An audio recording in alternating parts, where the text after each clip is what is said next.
Hello, everyone's. I am here for the Real Housewives of Potomac Season 4, Episode 7. If you're new to my channel, welcome. If you're returning, you a family member, you one of my people, welcome back. Now, before y'all come for me, let me come for myself. Now, the reason why my hair is like this is one, I was tired of that puff situation that I had going on for a few weeks because it would look cute for like the first day, then the second day after sleeping and all that stuff, it was looking like I just stopped in the midst of doing my hair and was like, okay, I'm just gonna pin this up. And then on top of that, I had nerve gall and audacity to be talking about Karen's wig, and then I come on here looking like this. See, it wasn't supposed to turn out like this. I was going for something totally different, and then I end up making my first two braids a little smaller than what I'm normally used to. And I was too tired to like go back from there. So this is what you get. So I know I talked badly about Karen's wig that she had made. Now I think I done a little bit better. But then I didn't take into consideration that my hair, what was I going to do with like the excess?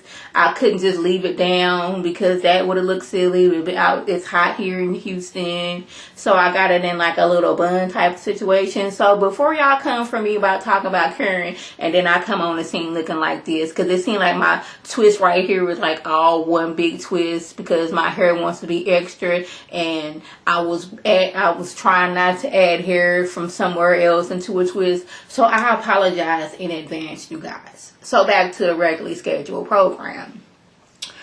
Monique, she is getting ready for her rainbow party. Several people have already canceled. Giselle, her daughter is sick, so automatically I'm tending to my child.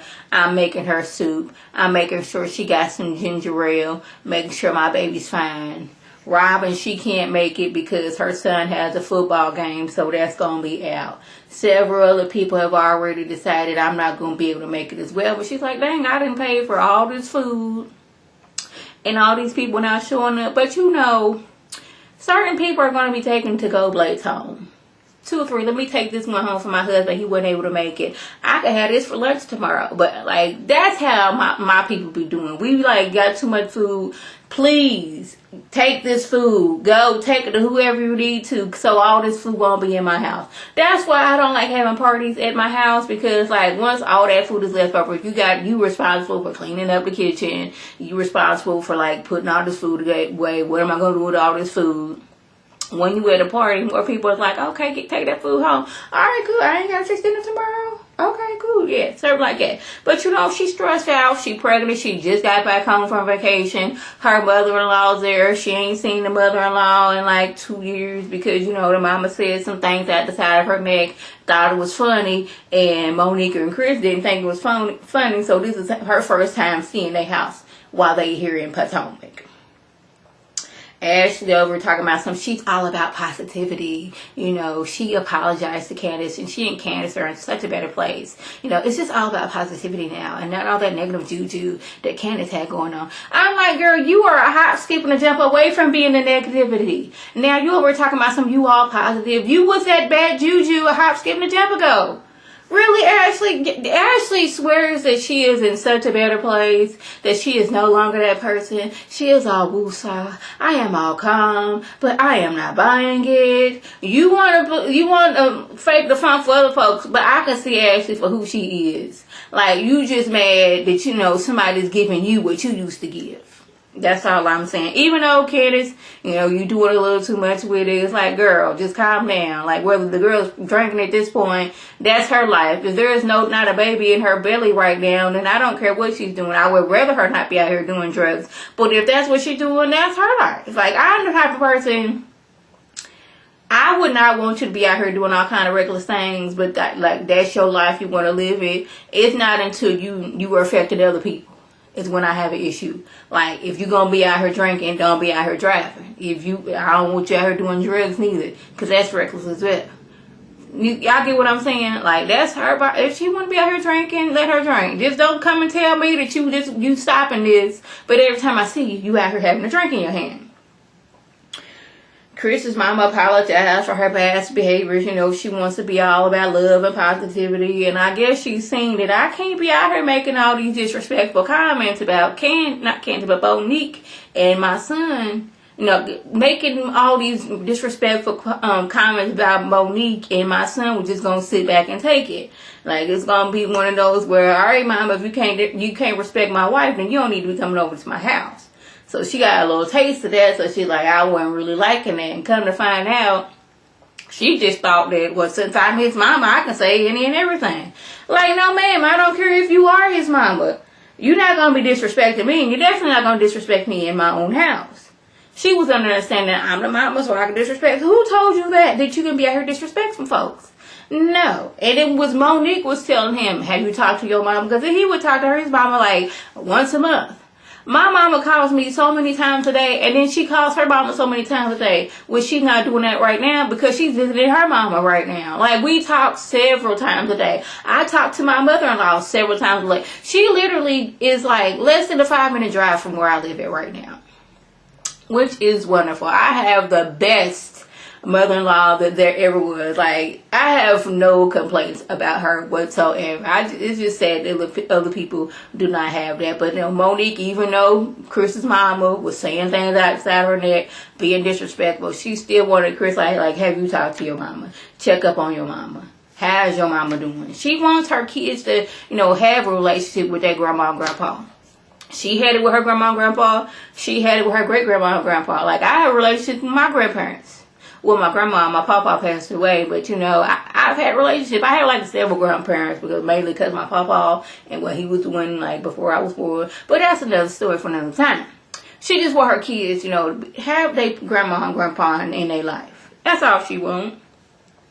Michael, he gets to break it down because Monique was saying how hard it was about her having a miscarriage, and then getting pregnant again.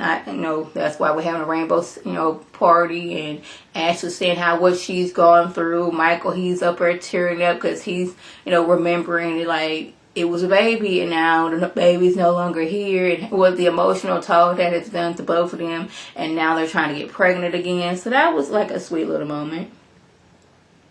Let's move over to Giselle. Her mama's in town, and she's telling her mama that she wants to, buy a house. It's in her spirit to buy a house. Now, she also lets us know she gets her shadiness from her mama. Her mama will shade her with love. She ain't doing that mess that Candace's mama be doing to her. That's a whole nother story. Like, what y'all got going on is a mess.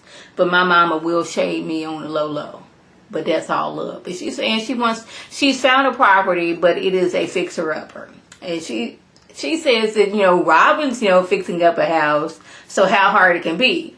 Robin, her property was supposed to take 4 months. We are on month 10. And Robin's house is so much smaller than the house that I'm assuming that Giselle's going to get. She's going to want something more, glamorous. But when you get in the house, see, your girl watches HGTV. I watch DIY Network.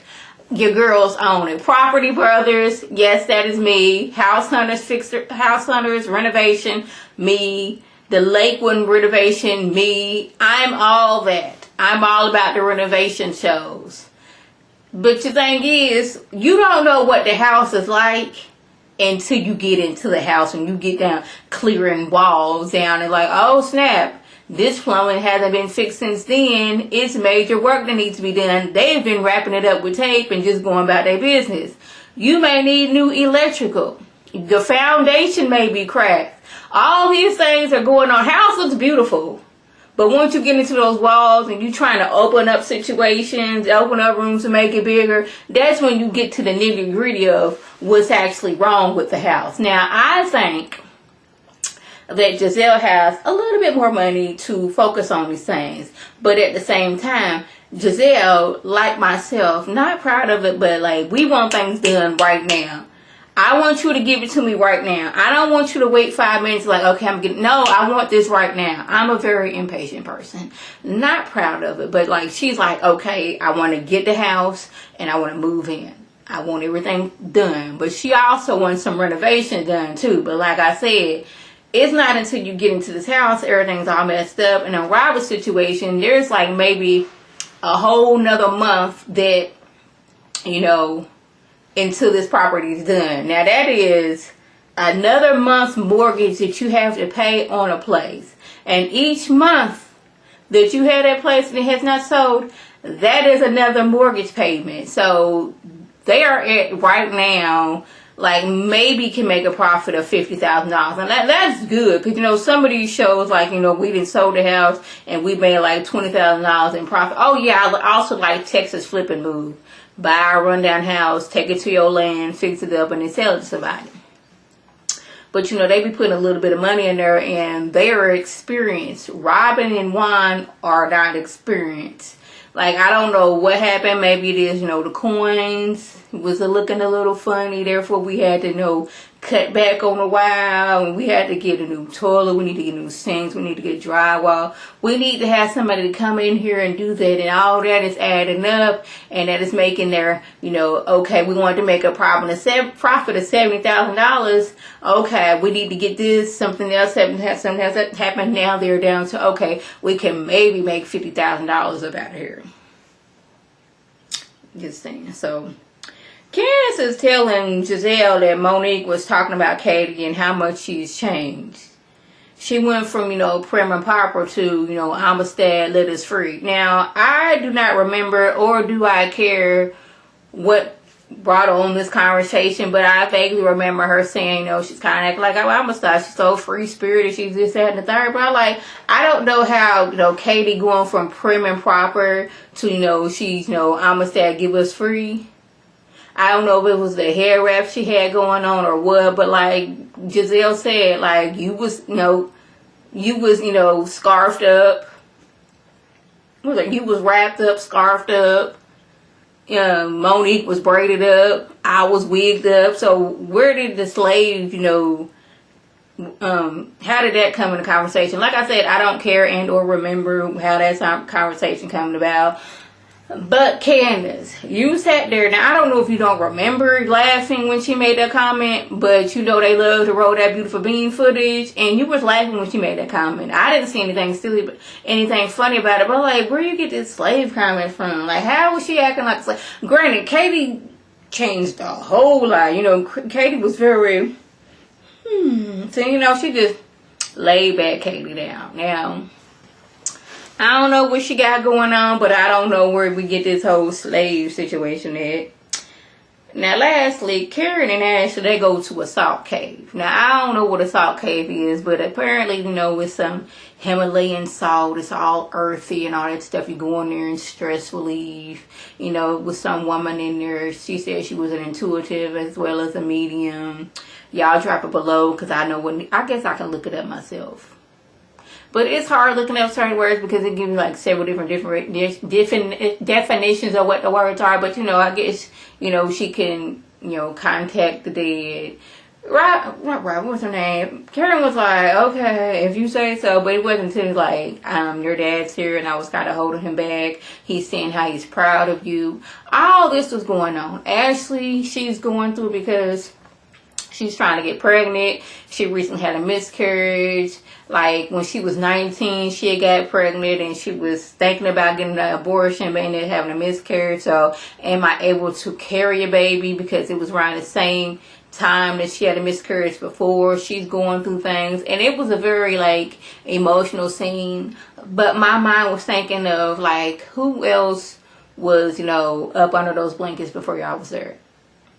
I know that ain't had nothing to do with what's going on, but I'm like, y'all laying on these pillows. Y'all had these blankets right here. I was like, I don't know who was laying on these pillows. I don't know who was laying on these blankets. My mind was so focused on that. I'm telling you, it could be a serious situation going on, and I can be focusing on, like, the oddest thing. Like, oh my goodness, there is a piece of lint on her shirt, a piece of string, and I just want to get it off. I'm telling you, my mind would just disconnect from whatever's going on. If I see a piece of string on somebody's shirt, I'm like, oh my goodness, I want to get it off. And if I know you, I would pluck it off and just go about my business. But if I don't know you, I would be just sitting there like, oh my goodness, this piece of string is getting on my nerve.